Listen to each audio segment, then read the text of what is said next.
another edition of the Contractor's Secret Weapon weekly podcast with your hosts, Dave Negri. This program is dedicated to helping contractors, remodelers, painters, roofers, roof cleaners, and business owners in the construction industry gain an unfair advantage over the competition. This program supplies you with information that the competition doesn't even know exists. This session brought to you by ContractorsSecretWeapon.com.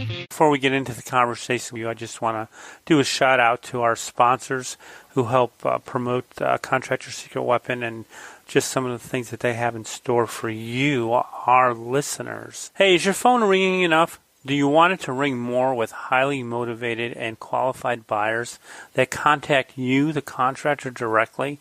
No more waiting for the phone to ring. Just answer that phone. Best Home Services leads are dedicated to making your phone ring with motivated buyers that call you directly. There's no obligation to talk with them. Just go to ContractorsSecretWeapon.com/money. Fill out the form to secure your discount on the setup fee. Do it today. This special will not last forever. Check them out at ContractorsSecretWeapon.com/money. Running a small business is no easy task, and I should know because I had a service company for almost 10 years. I am the founder of a software called Radius Bomb, and it's unbelievable. And for all the listeners of Contractor's Secret Weapon, we have a special offer for you to check out. If you want to send hyper-targeted, laser-focused, super personalized postcards to your exact prospects using a map while sitting in your underwear, then go to ContractorsSecretWeapon.com/Radius Bomb, and we'll give you your first 100 postcards for free. Just go to ContractorsSecretWeapon.com/Radius Bomb. Hey, Dave Negri here with Contractor's Secret Weapon. Thanks for coming back today. We're going to talk about the rest of this series. We're on day 2 of keeping from crippling your business with these 20 marketing mistakes. So we're on day 2. We're going to have day 3, 4, and 5. But today, marketing mistake number 2. Before I get into that, remember, if you stick around till day 5, the end of day 5, we'll have the 60-page free report for you. And it's not just a report, it's a workbook that will help you get through everything that we talked about this week in this series to help you make your business better so that you can have the lifestyle that you have been working for to make it easier. You want to automate it and grow it. So let's just make that happen. So today, marketing mistake number 2 is failure to monitor your results. Don't track. In other words, your tracking sucks. Results, that's all that counts in business is results. You want to track the results. Any promotion worth putting your time into, your money, your effort behind is worth measuring how well it performs. That's tracking. Only by knowing what kinds of results a certain marketing effort produces can you determine whether or not to run it again. You don't want to throw good money after bad, or what you may need to do to change or tweak it in order to make it more creative. So in order to make it more creative, you have to know how it works. Remember, I think it was a couple episodes back, the numbers will set you free. This is part of those numbers, this tracking. So it's absolutely amazing how many business owners don't understand this simple concept. Well, it takes too much time. I don't know how to do it. But you'll know how to go out of business when everything comes crashing down. They'll let the Yellow Page advertising salesperson sell them an ad in their local phone book. Or better yet, they'll have some, of course, the Yellow Pages is really coming back. Some people are using it in great abundance, so don't laugh when I said the Yellow Pages. But in other ways, some social media expert will tell you that you need to spend thousands of dollars on Facebook ads. Why? You need to track them to find out why and how they work. They're in the business of selling advertising. You're in the business of selling your business, your goods and your service. So learn. That's what we're trying to do, is teach you some of the things about marketing so that you can effectively learn how to not necessarily do it yourself, but know the background and the core differences and what it takes to do it. But we're going back into, I'm getting away from things. Whether or not, you want to know whether or not a prospect called or a customer is obtained as a result of a particular marketing ad. The ad has no accountability or measurability. So next year, at the same ad gets run, the same results are had, and the business owners continue to complain about how poor business is. But they're not going back to find out how the reasons behind why business is so bad. And at the same thing happens when we do a magazine ad, local magazine ad, or a direct mail campaign. I know some guys are doing Valpak and successfully, and there's all kinds of types of marketing. The key is that an astute business person, you should never, ever even consider running an ad or executing a mailing campaign or promotion without having some type of a response mechanism to measure the results. My old philosophy is I can't track it, I don't do it. It's as simple as that.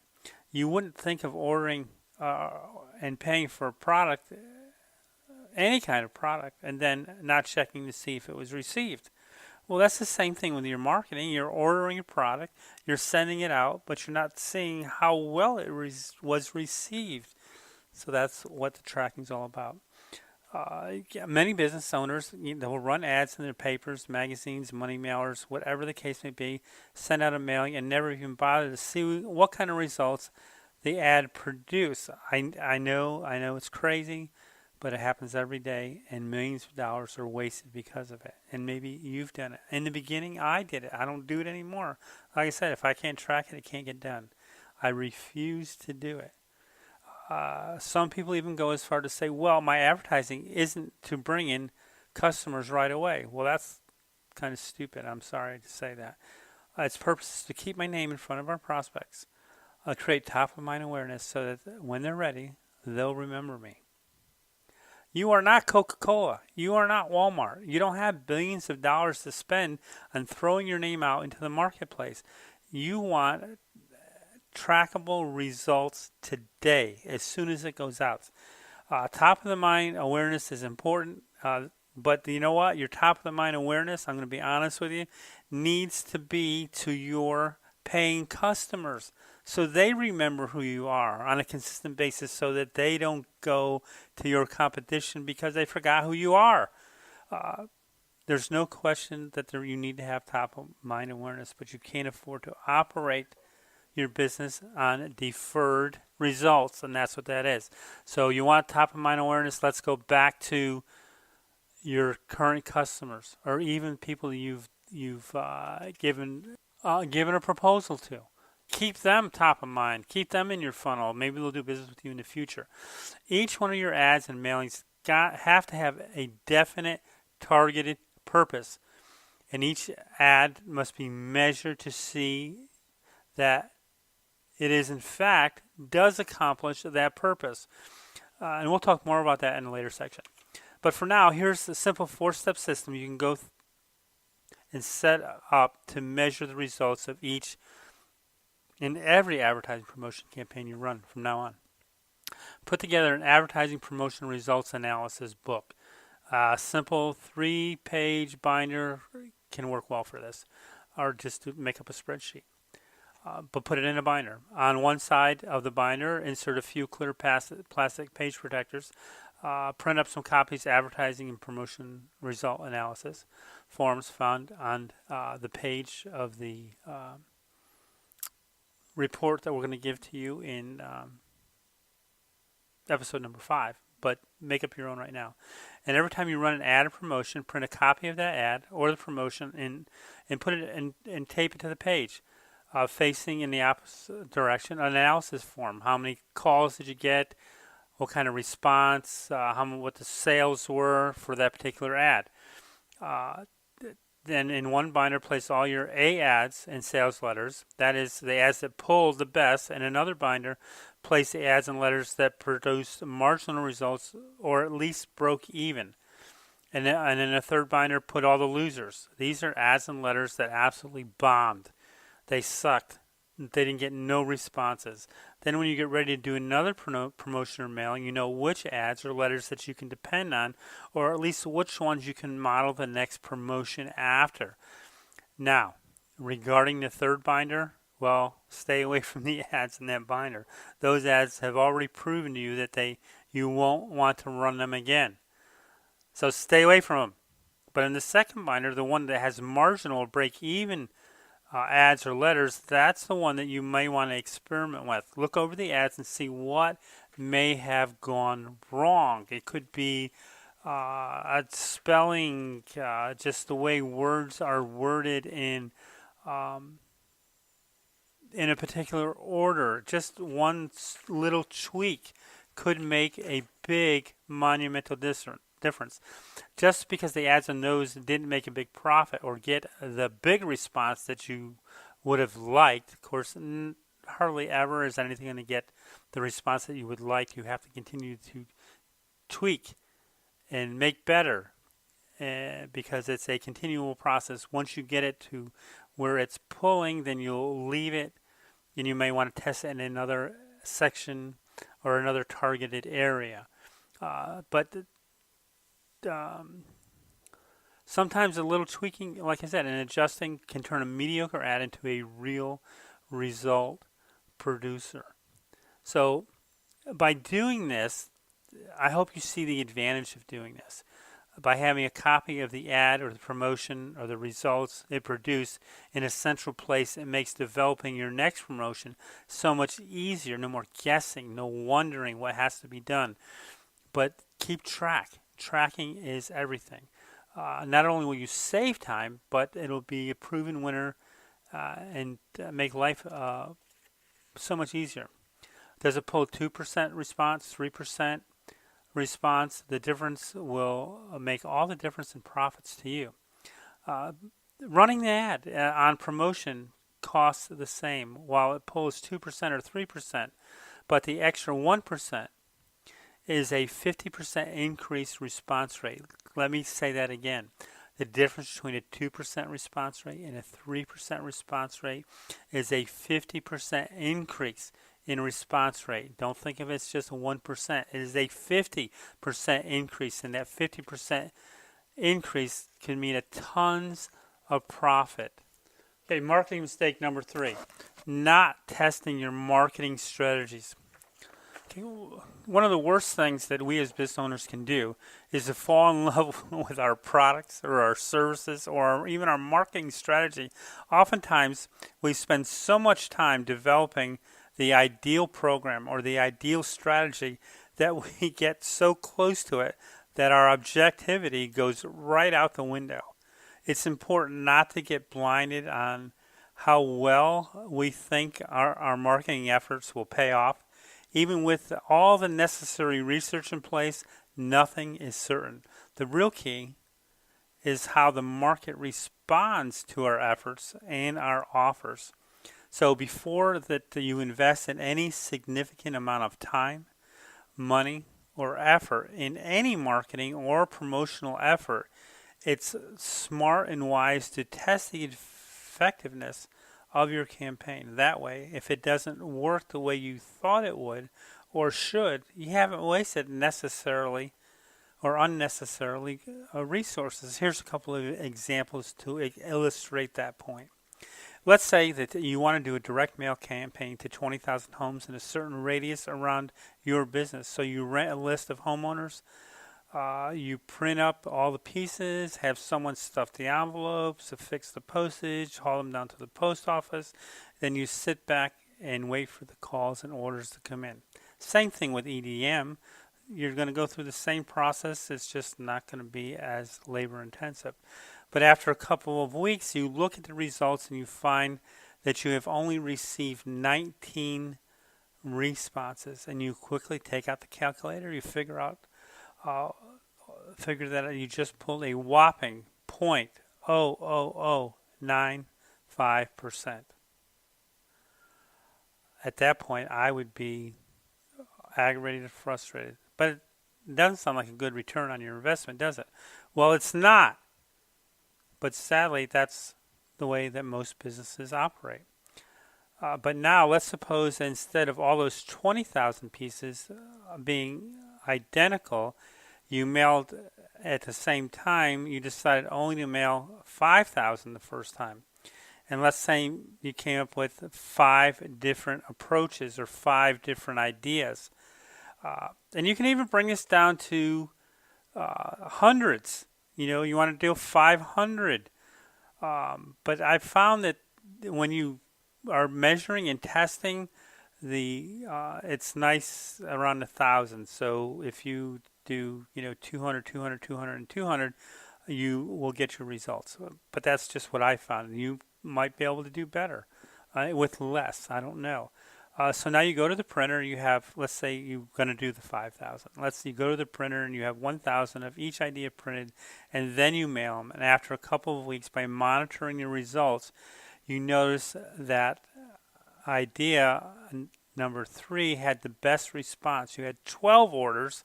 So it's still not a great response, but far better than the others letters combined. And you have not only not spent a ton of money on your marketing campaign, but you haven't tipped your hand to the other people that you're wanting to send out with an ad that doesn't work. So now let's go back to the drawing board and fine-tune the letter that pulls the best response and make the headline more attention-grabbing, the benefit the reader and gain more appealing, and the offer more attractive. Then send it to another 1,000 names. This time you get the letter that pulls 47 responses, or the postcard has 4.7% response. Not bad in anybody's book, but you've only used 6,000 of your original 20,000 names. You have 14,000 left. Now the interesting thing, and we're probably going to this at a later time, but if you send out a 3-step letter, it'll increase your odds. It'll increase your percentage of response rate. But let's go back to staying on task here. You still have 14,000 left. Now you have a control letter. By tweaking the letter again, you may find that it pulls even better. If it does, then this letter or postcard or marketing piece becomes what we call the control. Just because you got 20,000 names doesn't mean you have to mail the same piece to all of them at the same time. That's what most businesses do, and that's why so many of them have given up on direct mail, because they haven't dissected it, they haven't taken a look at it, they haven't played with it to get the responses they want.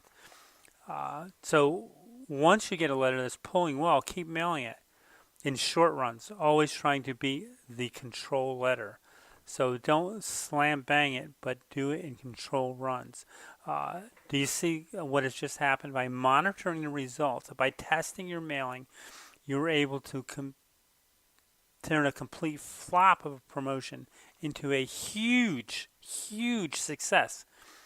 Your testing is never complete.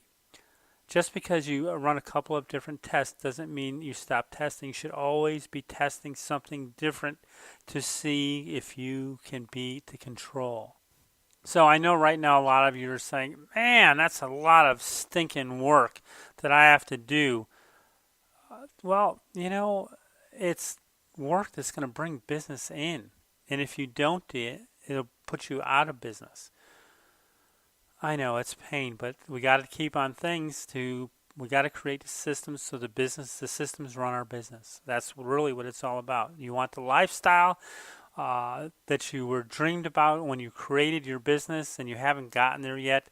These systems will help you get there faster, more productively, and more in a straight line than it will if you just throw mud up against the wall. And that's what most people do with their marketing, is throw mud up against the wall. And that's without testing and measuring. So like I said, your testing is never complete. For instance, suppose you're doing a direct mail piece to residents and you want to know whether you should use an envelope with a teaser or a plain white envelope. The answer can be found by testing. And here's one way you might do it. Split your audience into 2 groups, Group A and Group B. That can be arranged by zip codes. Group A will consist of an address in certain zips. Group B will have addresses in different zips. Group A will have teaser copy on the envelope, and Group B will have in a plain white envelopes. So just for the fun of it, to let you know, I've used paper bags. I just want to get it open. So it works.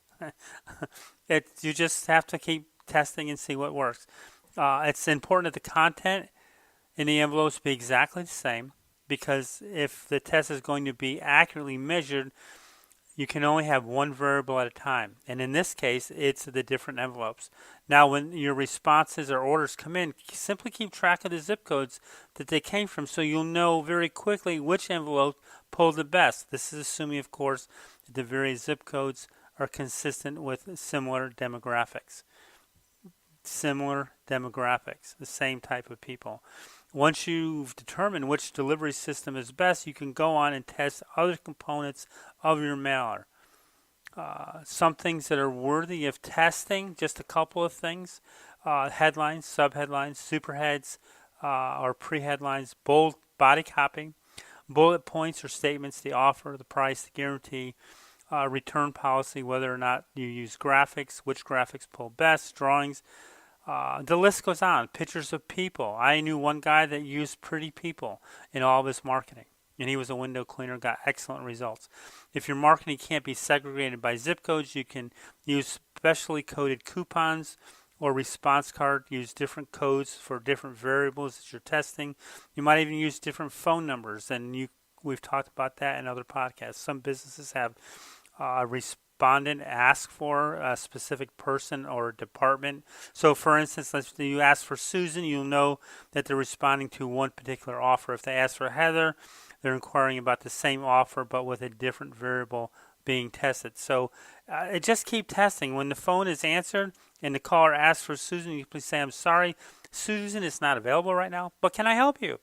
So you told the truth, she isn't available. And if you're able to keep them, what's more, you've identified which offer is calling in on what piece of marketing that they're responding to. Testing is everything. These are just simple strategies here. What you do, or whatever you do, don't fall in love with your project. You need to be objective. Don't spend too much time trying to analyze and figure out why a particular thing works or why another doesn't. It simply doesn't matter why. What matters is what works. A small test can run into the marketplace and let your customers tell you what works and what doesn't. So, again,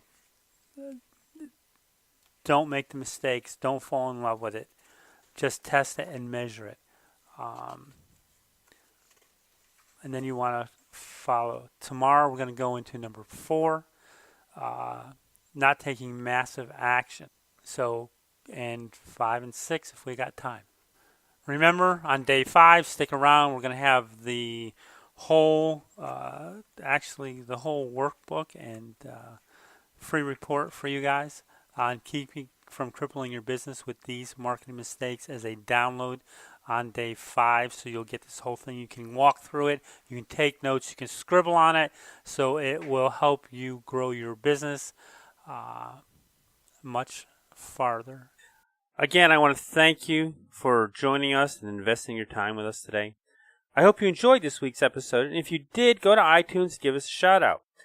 You can also go to our website, www.contractorsecretweapon.com, and check out today's episode and leave us a comment in the bottom of the page. And if you haven't gotten your 15 secret weapon strategies to getting higher-end customers, get it while you're at the website. Also, I want to thank again our sponsors for keeping this podcast alive for your profit-making pleasure.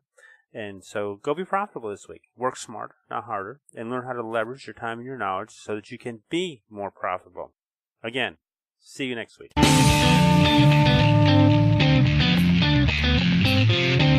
Thanks for joining us for another weekly episode of the Contractor's Secret Weapon podcast with Dave Negri. We would love to hear your comments about this episode, so visit us online at www.contractorsecretweapon.com and let us hear your thoughts. If you were listening via iTunes, please leave us a positive review. The more positive reviews we receive, the more other contractors will benefit from this show. Thank you, and see you next time here on the Contractor's Secret Weapon podcast.